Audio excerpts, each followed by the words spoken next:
gotta work for it, okay? I promise it's not just good genetics. You gotta work, you gotta follow that eating plan I gave you. Keep going, come on. And switch right to the other side. Go. And in.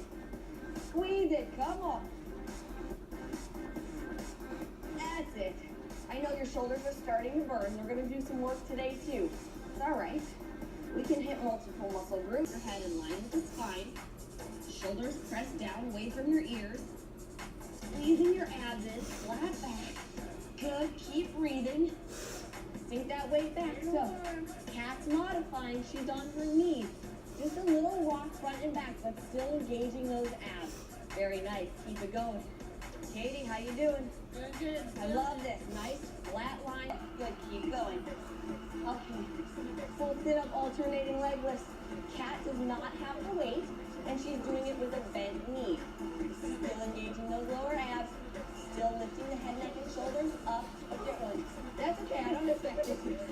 Full sit-up, alternating leg lift, also known as the Antonio, because look at how beautiful these are. Antonio with his straight one, let's go, legs straight, down and up. Beautiful, Catherine, nice. Neck is relaxed, shoulders are pulled back. Belly buttons into the spine. You still gotta draw that tummy in tight, even though we're focusing on the side here. I want everything sucked in.